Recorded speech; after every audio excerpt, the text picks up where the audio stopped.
Kevin Bouchard et moi-même, Édouard Benoît, allons vous présenter notre objectif de recherche qui porte sur l'intérêt public de la voiture électrique.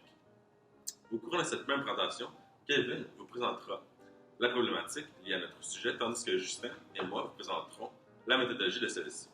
Par après, Kevin, Justin et moi allons vous présenter nos résultats et notre analyse de ceux-ci, ainsi que notre interprétation. Au final, Justin vous présentera la conclusion. Alors, comme M. Benoît vient de vous dire, notre recherche porte sur l'intérêt public de la voiture électrique.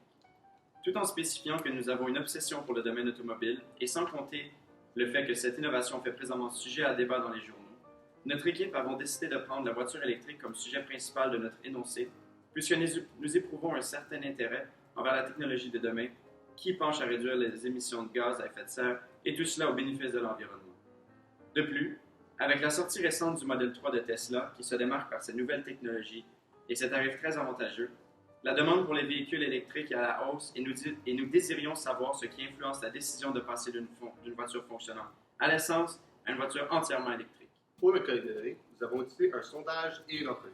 Je vais parler du sondage et Édouard va parler de l'entrevue. Notre sondage a été grandement influencé par la recherche d'Ewing et Sarigoni. Comme nous, ils ont utilisé des situations hypothétiques afin de déterminer les caractéristiques les plus importantes lors de l'achat d'un véhicule électrique. Nous avons modifié plusieurs valeurs, comme l'accès aux bornes de recharge, le prix de ces véhicules et l'empreinte écologique à travers nos questions de sondage, afin de pouvoir déterminer les facteurs qui influençaient le plus les consommateurs lors de cet achat. Aussi, on a demandé plusieurs questions à notre public pour savoir s'il représentait bien notre population cible. Nous avons demandé aux sondés de nommer son genre de véhicule préféré et les aspects les plus importants lors de l'achat d'un véhicule. En ce qui concerne la collecte de données par entrevue, nous avons formé 3 groupes de discussion. Un groupe avec des élèves du collégial international Sainte-Anne, un deuxième avec des employés de la compagnie Winpack ETU et un troisième avec nos proches qui sont âgés entre 17 et 25 ans. Donc, dans ces groupes de discussion, nous leur avons demandé 5 questions qui sont en lien avec des sujets d'actualité de l'automobile électrique. Donc, parmi ces 5 propos, il y avait l'accès aux bornes rechargeables, l'empreinte écologique des véhicules, le futur du marché automobile électrique, le coût actuel de ces véhicules et les subventions gouvernementales qui sont en lien avec les véhicules électriques. Pour la procédure, notre sondage a été publié le 26 avril 2016, tandis que nos entrevues furent filmées le 25 avril 2016.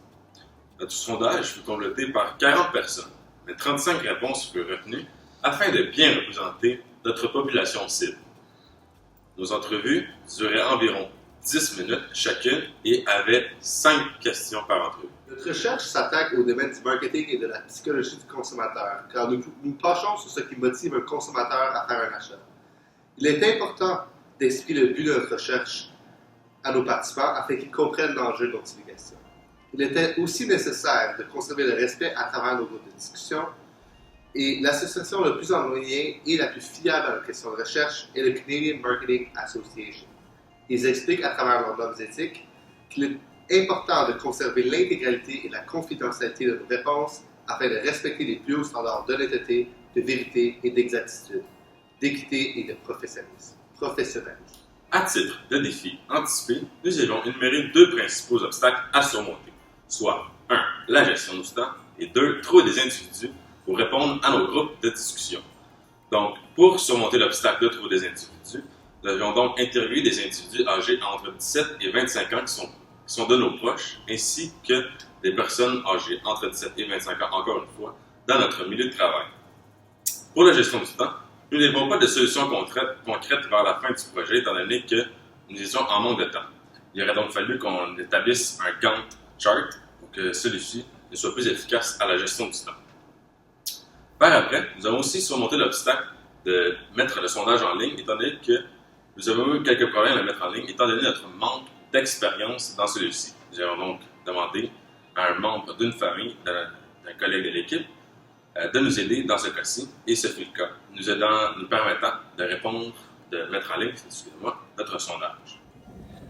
Voici la situation actuelle au Québec, où les véhicules électriques sont d'une moyenne de 35 000 $, les subventions gouvernementales de 7 500 $, le coût de maintenance est élevé et les bornes de recharge ne sont pas très accessibles. Les répondants devaient mesurer leur intérêt de 1 à 4. La moyenne pour les répondants sur 4 était de 2,14, ce qui montre que les gens n'étaient pas très intéressés par la situation actuelle au Québec. Donc, pour la situation numéro 2, le prix de base du véhicule augmente de 5 000 mais la performance augmente énormément. Donc, nos résultats, on a eu une moyenne de 1,94 sur 4, ce qui est très petit. Donc, on peut conclure que les manufacturiers de voitures n'ont pas besoin d'investir énormément au niveau de la performance. Les gens seront satisfaits avec moins de performance et un prix inférieur. La situation 3 est très similaire à la situation 1, la situation actuelle au Québec. Par contre, les bornes de recharge sont très accessibles partout à travers la ville. La moyenne de 1 à 4 était de 3,06, ce qui est une grande amélioration du 2,14 de la situation 1. Il est clair que le gouvernement doit investir pour des infrastructures de bornes de recharge à travers la ville afin de susciter l'intérêt des gens envers des véhicules électriques et promouvoir et stimuler l'achat de ces véhicules. Donc, pour ce qui en est de la situation numéro 4, c'est dans le fond un reflet de la situation numéro 1 qui est la situation actuelle. Par contre, le coût des véhicules est très inférieur, mais l'accès aux bornes est très difficile. Donc, pour la situation 4, on a une moyenne de 2,23, ce qui est relativement petit. Donc, ce qu'on peut conclure, c'est qu'il faut vraiment mettre l'emphase sur beaucoup de bornes et un prix raisonnable. C'est ça que la population veut. OK, donc maintenant, on va se pencher vers la question des choix des véhicules pour les gens. Donc, dans notre sondage, on a demandé aux gens quel type de véhicule ils aimaient le mieux. Donc, que ce soit mini-fourgonnette, camion, SUV, hatchback, sédan, berline. Puis, on a des résultats quand même intéressants. Donc, les gens préféraient davantage la hatchback, probablement pour ses caractéristiques pratiques de transport. Puis, SUV était en deuxième. Là, on a regardé les modèles de voitures 100% électriques SUV. Puis, il n'y en a pas. Il n'y en a vraiment pas. Il y en a des hybrides. Donc, chez Porsche, on fait un Cayenne hybride, mais à part de ça, il n'y en a vraiment pas. Donc, on peut conclure que les compagnies de voitures vont devoir élaborer et ouvrir leur marché au niveau des SUV électriques pour satisfaire la population. Donc, voilà. Pour conclure, comme l'explique notre analyse, le consommateur jeune adulte se soucie très peu de la performance de son véhicule électrique. Par contre, il lui est très important que ces véhicules soient plus abordables afin de capter son intérêt. Aussi, ces véhicules doivent être disponibles en format VUS et continuent à exceller sur le plan de l'esthétique. Aussi, le consommateur moyen voit un grand intérêt à réduire son empreinte écologique, ce qui influence grandement son intérêt pour ce genre de véhicule.